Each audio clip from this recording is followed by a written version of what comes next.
escape show. That's right! Skyway Stadium is loaded and our contestants are ready. Time for the big match.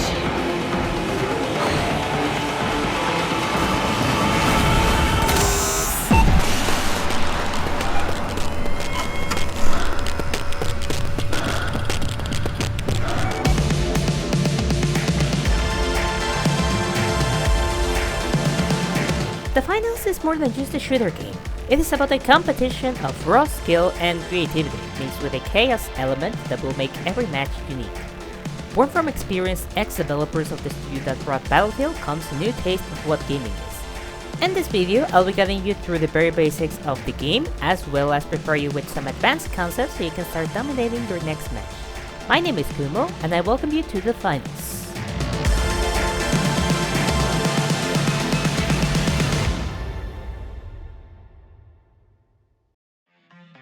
The main game mode, Quick Cash, revolves around teams of 3 players looking for a cash box.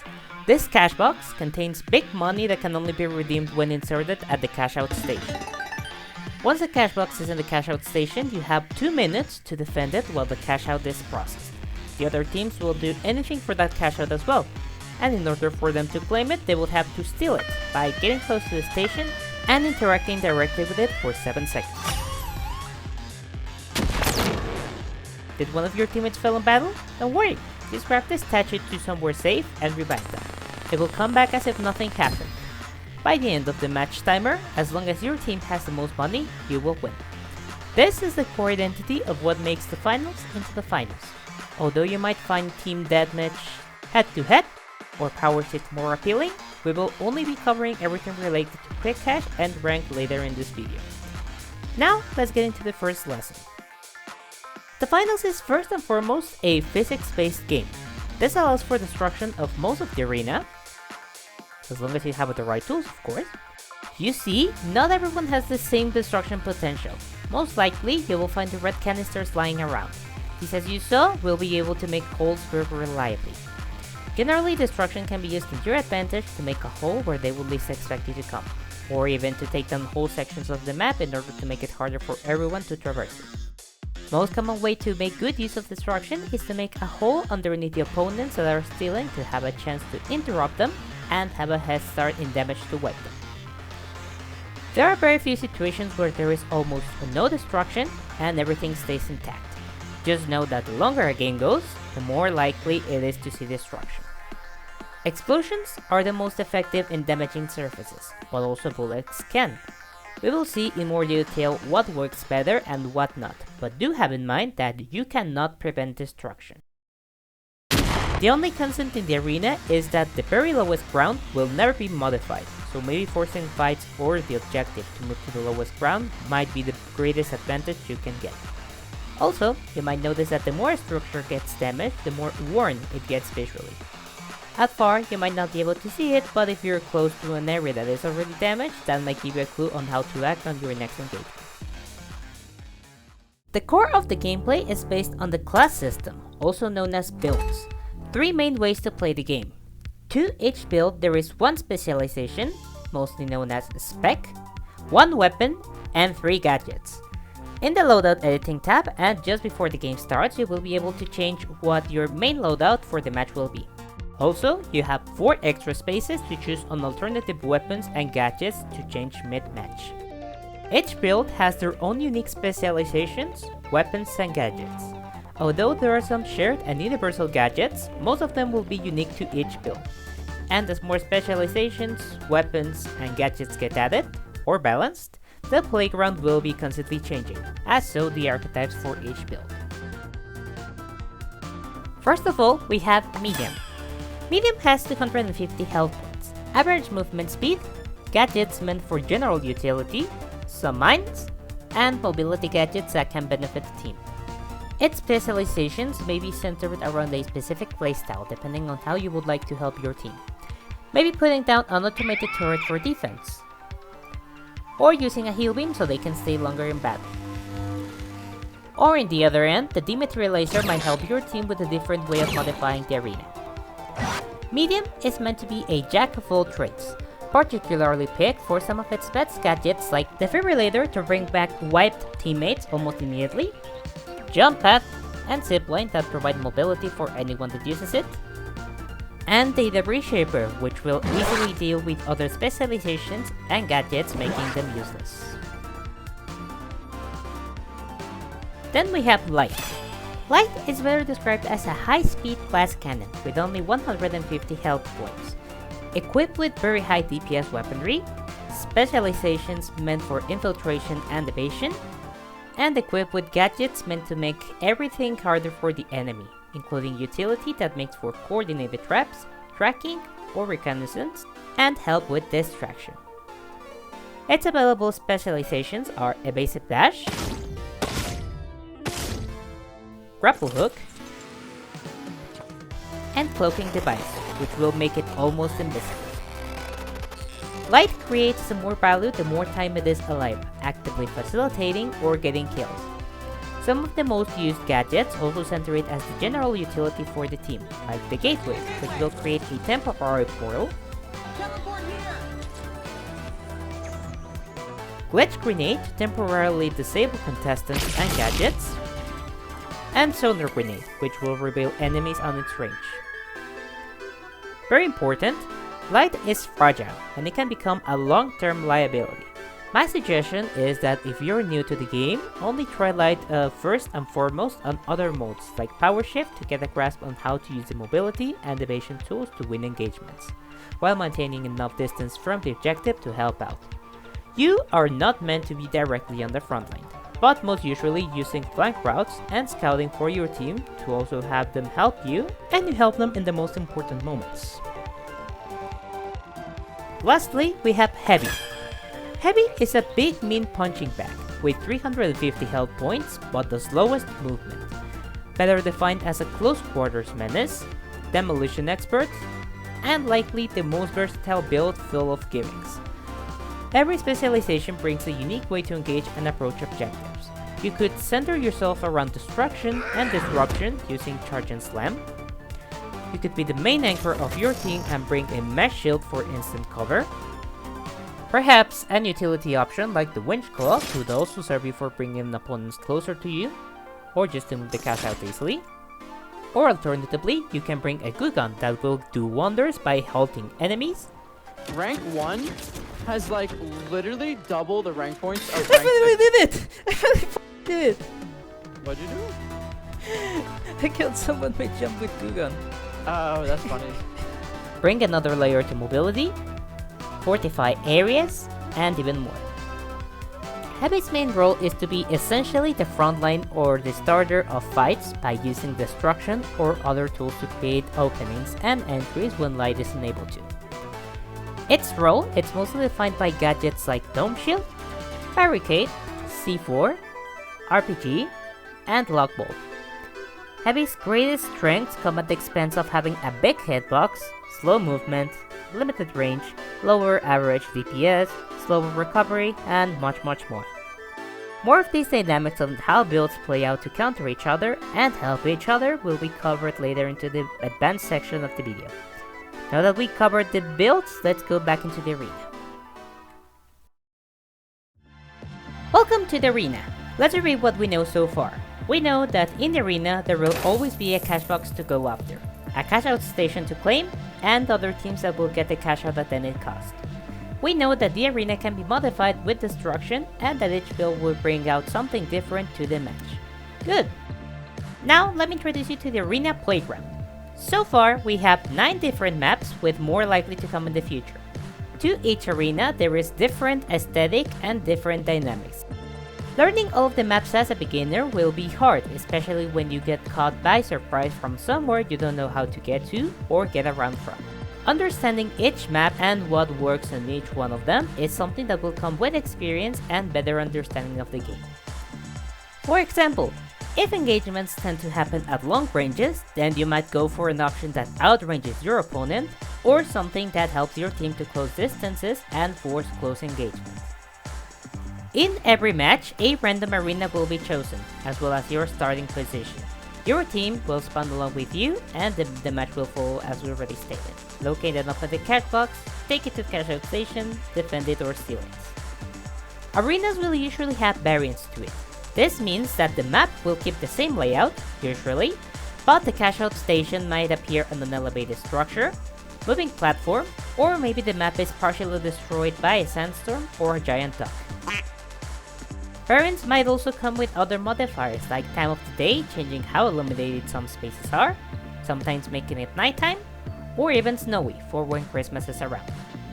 In the end, it is most important that you know at least the default layout of each arena and have all of the tools needed to play around its strong points and variants. For example, for the variants of elevated structures, you might have to bring some explosive power to bring down the cash box or the whole structure itself. While for others, like up, down, left, right, you might need to bring options for cover and long distances to suffice for the moving objective in the open. Or alternatively, you can bring something to move the cash out elsewhere, and it can apply to both cases. During a match, there are also events that happen at set times.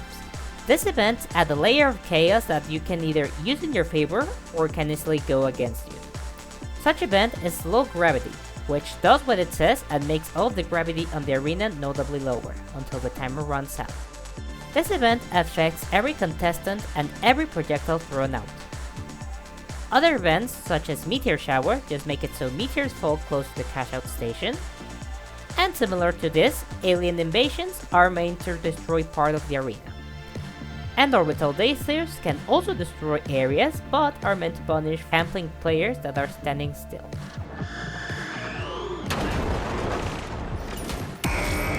So just keep moving. And as it is with the builds, arena events and variants will be expanded upon as time goes on. One example of that is how an old event called Death Go Boom was reworked to later become into Death Bombs, allowing for some insane crutches and an extra layer of destruction without being as annoying as it was before. In arenas, you will find many things that will help you modify the space. First and foremost, you will find props and carryables. Props are just random things like plant pots, chairs, concrete filled buckets, and whatnot. These are just there as decor, and you're able to throw them at other people for 50 damage on impact. You could also attach some gadgets like mines onto them, but it might not work as intended. But the interesting ones are the carryables. These barrels and cans of funky colors will provide many benefits to the arena. In order to use them, you have to pick them up and throw them. Or just damage them enough and they will also activate.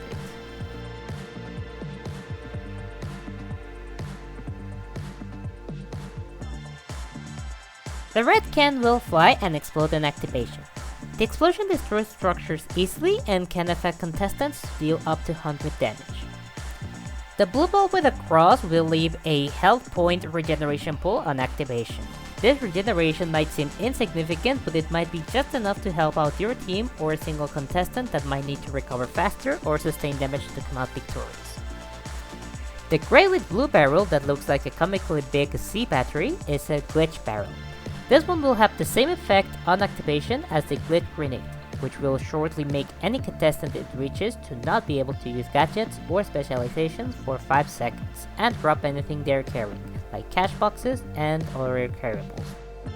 This glitch effect also applies to any gadget or specialization it reaches, making them unable to be activated remotely until the time has passed and they re-up. Just beware, because even if a mine gets glitched, it will be able to blow up if it gets activated manually or after rearming itself. The green can is a gas canister. This one when activated will start leaking gas. If left untouched, then after 15 seconds it will leave a gas cloud that will damage contestants the longer they stay inside. It starts out with 30 damage per second and it can reach up to 60 damage a second. The pink barrel is a goo barrel. At its core, goo will provide temporary cover, it is able to lightly stun contestants, and overall a very flexible element of the arena. The barrel acts the same as goo grenades but with less material. On impact, it will create a wall. If shot to the floor, the goo will be perpendicular to where you shot it from. If it hits a wall, instead, the result is the perpendicular line from where the wall is facing at. This behavior is useful particularly to help reinforce an area or even to climb. For now, goo has a limited lifetime of 1.5 minutes, and it is quite strong at almost a medium's health. The orange barrel when activated will start burning, and after 5 seconds will do a small explosion and leave a fire puddle. The explosion is able to destroy surfaces and the fire can damage contestants that stay on it as well, as leave a lingering damage for around 20 damage every second. Fire in itself can counter goo by turning it on fire to then dissolve after 12 seconds, and it also can counter gas. Just make sure that the fire puddle is close enough to the gas to ignite it, but not burn you. The gray smoke extinguisher will cover an area in smoky powder. The smoke will be able to put out any fire in its area, including contestants on fire. As long as contestants are inside the smoke, it will hide their health bar and outlines. Even if you get close enough, you might have a hard time seeing enemies inside it. Really good as cover and only lasts 10 seconds. All of these carryables will be randomly spread throughout the arena. Some of them you will find hanging in bulk if you look at the sky. Just damage the cube containing them and you will have a good bunch of them at your disposal whenever needed. Alternatively, when you are securing an area, you can exhaust the carryables close to an area so the enemy cannot use them, or hoard the ones that your team might use instead. In the arena, you might find a couple of things that can help you moving around. Some of these are simple, like bench, which Drew can go through after hitting them or shooting at them, although only medium and light are able to go through vents. There are also jump pads. Just walk over them and you will be sent flying. Some of these will have the shape of a triangle pointing somewhere, which just means they are directional.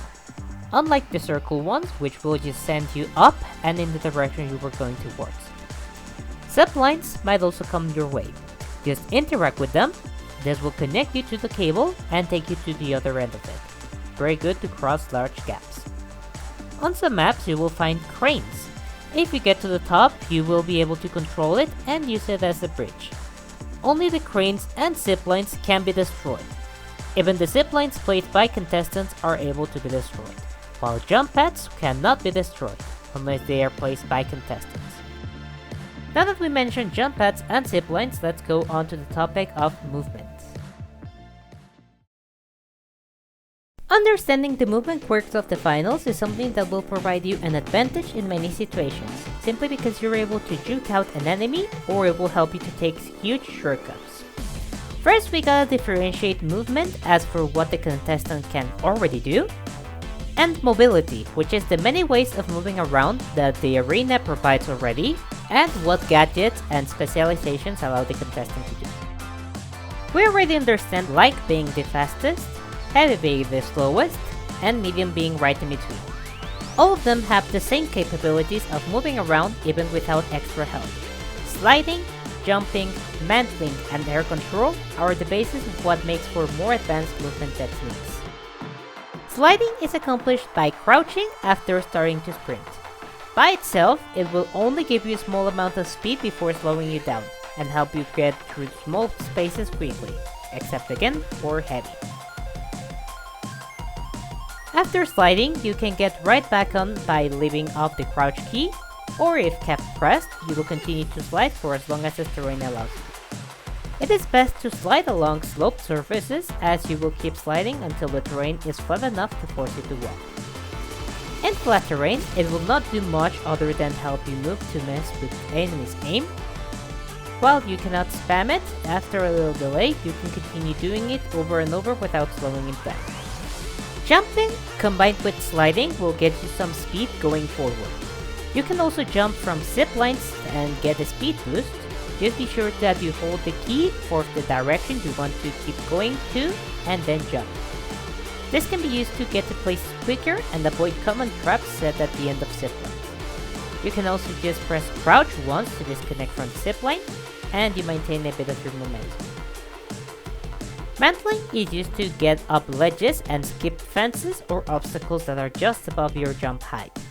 To mantle, just jump while pressing forward, and as long as you're pressing forward, you will be able to mantle whatever obstacle is in front of you. If you try to do this with obstacles that are beside or behind you, you will not mantle.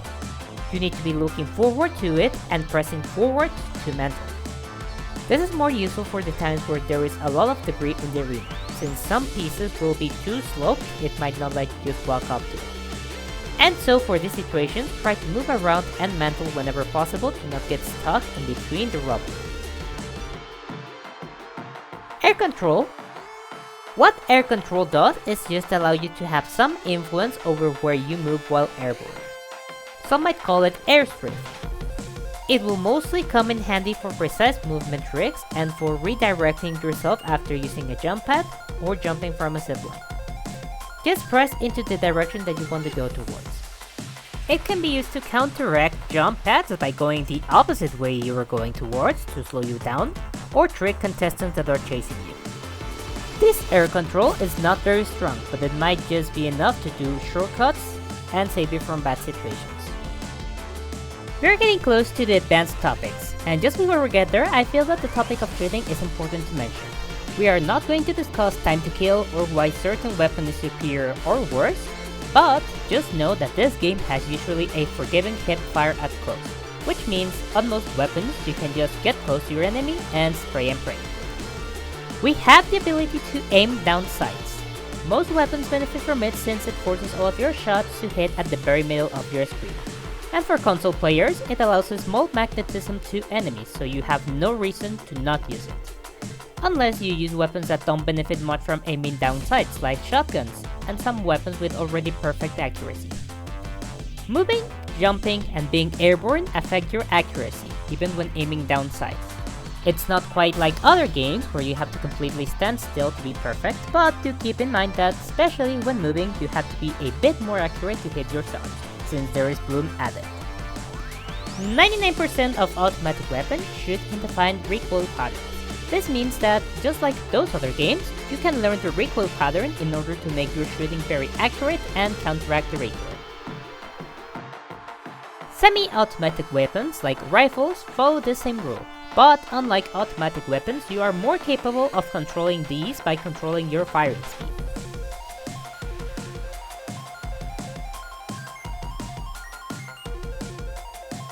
Shotguns shoot in set patterns and are not affected by movement.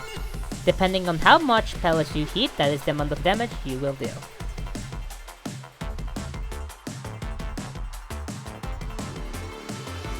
All weapons follow a damage falloff multiplier and a headshot multiplier rule.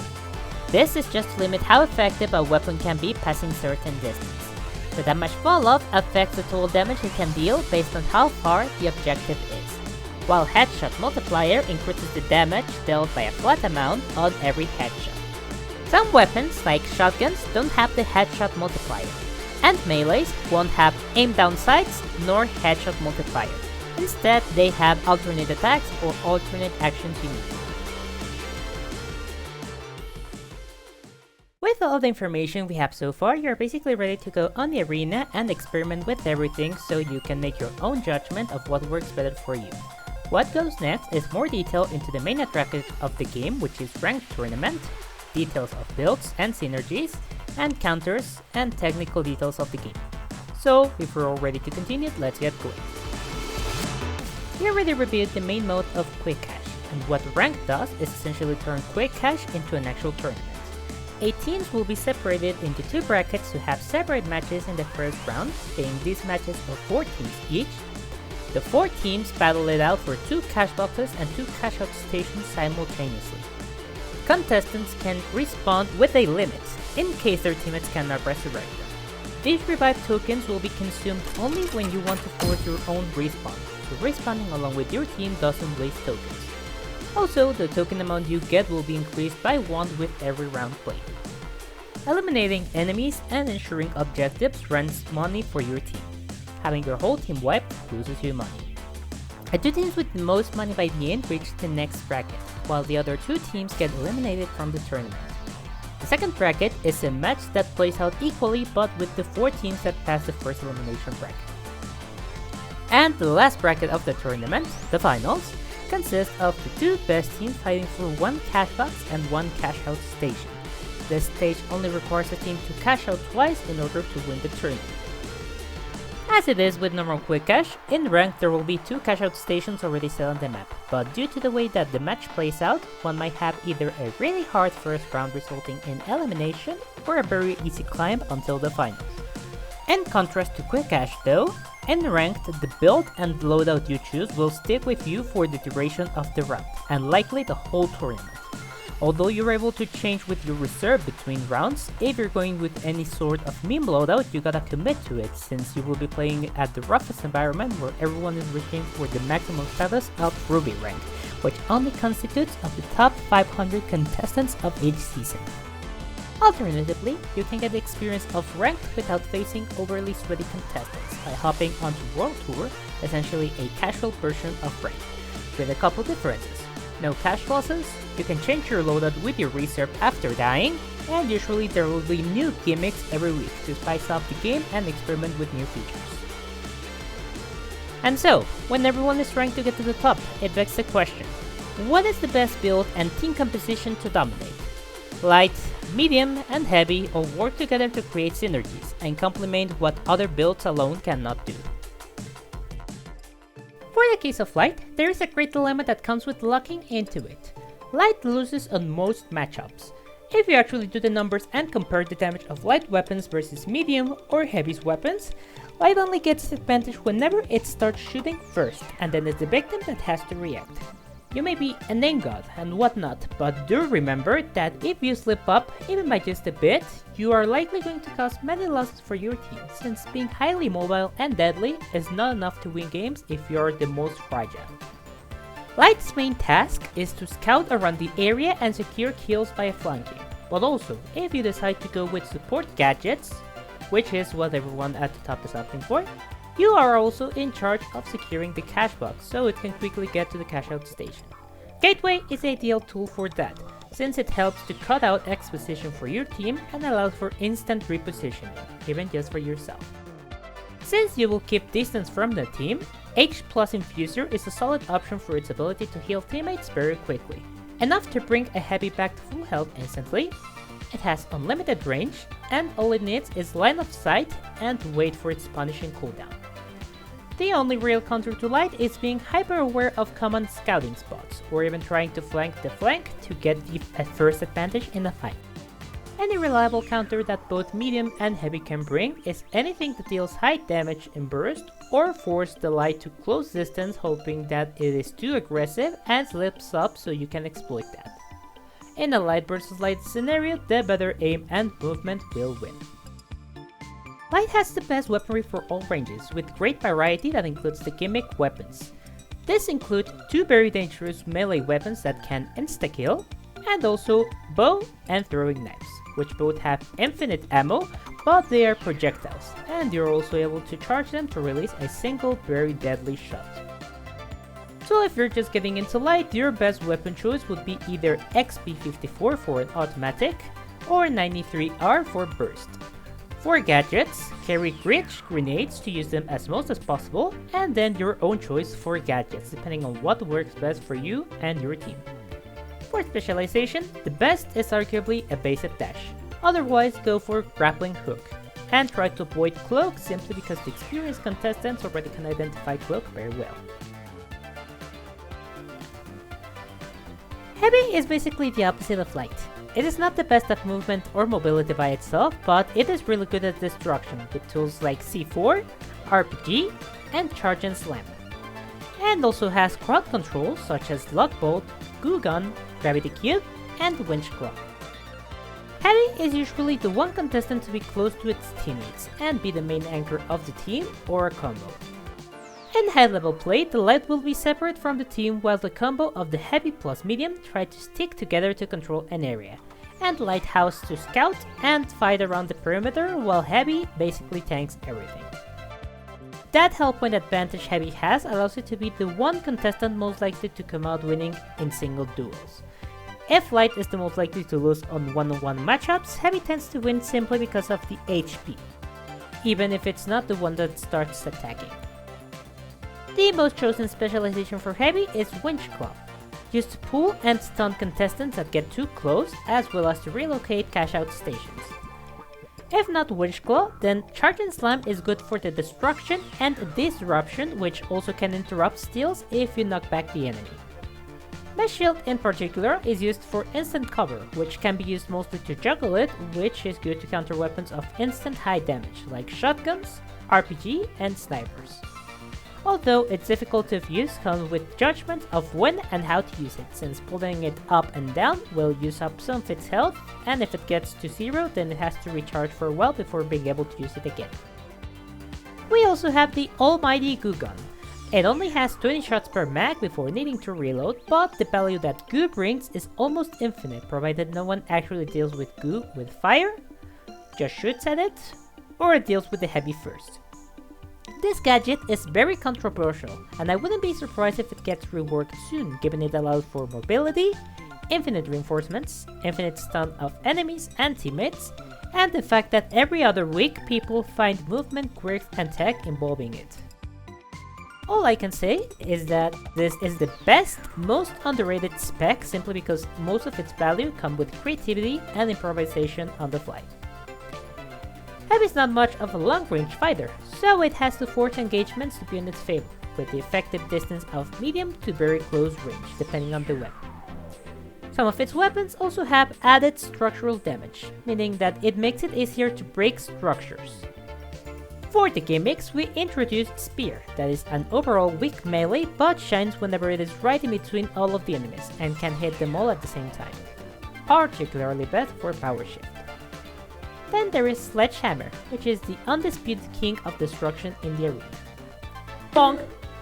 Then we have Flamethrower, which has a lot of drawbacks, but has secret benefits like being able to hit multiple contestants at once and put everything on fire. The last gimmick is MGL-32, a multiple grenade launcher that bounces on surfaces. It can't just explode on impact, but rather it has to bounce on other surface shards before exploding. Very hard to use and to master, but the benefit of explosions speak by themselves, being instant area damage, clears goo easily, structural damage, and what else can it not do? Overall, heavies tend to play something similar to this loadout, being it mostly centered around close quarters combat with RPG and either C4 for extra destruction or Barricade for more cover to play around. This is usually accompanied by Winch Claw. For an easy to play loadout, go Charge and Slam, Shack 50, RPG, Dome Shield, and Pyromine. It's a no-brainer. Although, if you dare to try the darkest best loadout, you should try something with MGL. Or to be extra no-brainer, grab a Sledgehammer and just focus on destroying everything in your path. Now over to the Jack of all trades. The best of both heavy and light, and generally the main support of the team, but as the game evolves, we are likely going to see each build contribute to support on their own way. Medium has a lot of tools that only make it a support. Otherwise, it just has some mobility, defensive, and aggressive options that make it very autonomous. Very notably, the Dematerializer specialization, which allows it to modify the arena in a unique way. It's not an explosive, but rather it works with a sort of grid, where every section of the arena divides to be able to make holes in almost every surface. Although, Demet's holes only last 15 seconds, and don't actually weaken or destroy the surface. Most usually used to make shortcuts, cut enemy escapes, and bring down the cash out when the enemy is stealing. One very creative specialization. The rest of the specializations speak for themselves really. Kill Gun allows your team to be more active or sustain incoming damage in a stretch, and Guardian Turret can just be an annoying security camera that deals low damage but has the same health as Medium and can be put down on walls and ceilings. Medium has the least gimmicks of the game, currently having really only 3, being those 2 melees that for alternate attacks are able to block incoming damage or reflect it back, and the last one is a grenade launcher that, contrary to the heavy one, it explodes on the first impact. Apart from that, it has a variety of weapons close to something like what Light has access to. The usual medium is running something very similar to this loadout, including one of the 2 mobility gadgets, one of the support options or lethal, and finally the Defibrillator, which is not totally necessary but likely someone will scream at you for not using it. And also the Materializer. Alternatively, if you want to focus more on support, choose Healing Beam for specialization and gadgets that fit better whatever plan you might have. Guardian Turret is not really the best in the long run, but if you find better use from it, then be it your will. My suggestion on easy to play loadout for medium is Heal Beam, CL40 Grenade Launcher, Gas Mine, Jump Pad, and Defibrillator.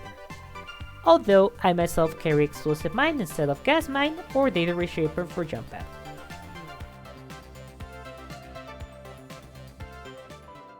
Now, on the technical details of the game and what to expect from it, The Finals is a game that is handled server-side. This means that destruction, movement, and gunplay is handled server-side, trying to impact the least in your device, making sure that everyone gets to see the same thing.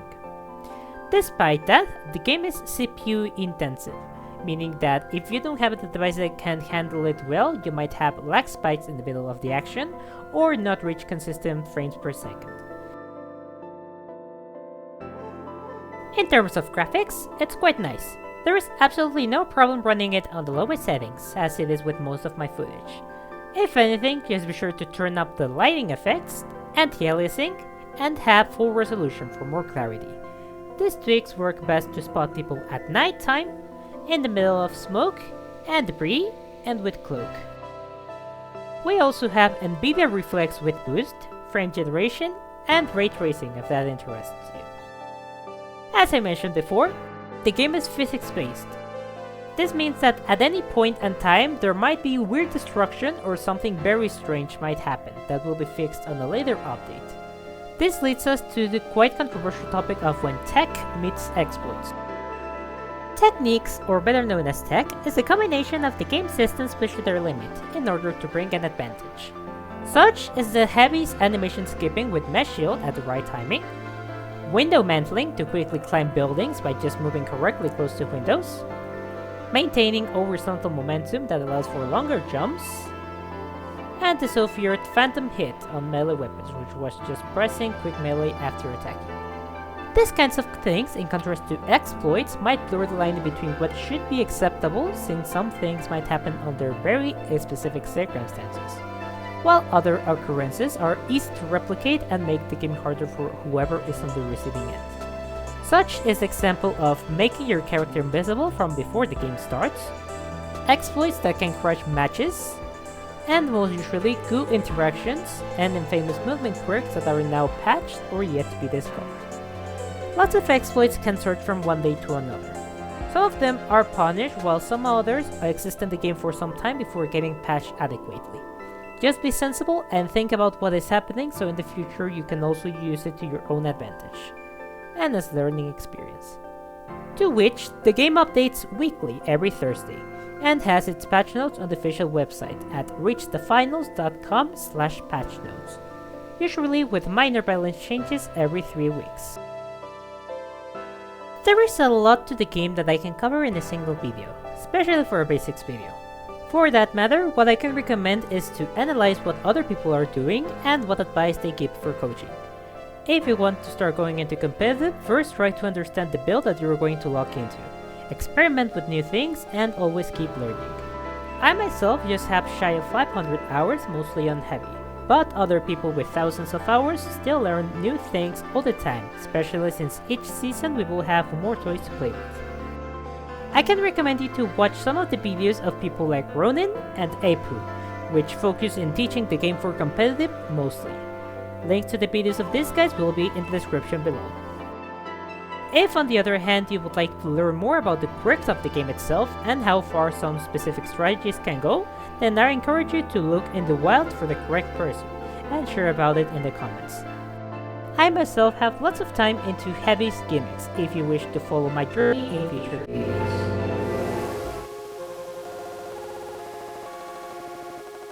And that covers the very basics of the finals. Shooting, destruction, movement, and team bonding are the keys of the game, while you are the one that makes it special. Now go out there and have fun experimenting in the dynamic environment of the arena. Perhaps bring a friend, or find yourself with an experienced player to learn more from. The official Discord is a good place for that. Just look for the LFG channels in the channel list, or just bring over a random for a recent game with the play again function. Thank you so much for watching. If you enjoyed the video, please subscribe, like, comment, and if you would like to share the video, and if you're interested in more The Finals, then again, there are more links to more The Finals content in the description. But if you want to see more of what I do, then you will have to wait for the next video, if it is already up. Otherwise, you might want a funny montage to inspire yourself after a long master quest. Again, this was Kumo, Kumo Nate Muncher, and thanks so much for your attention.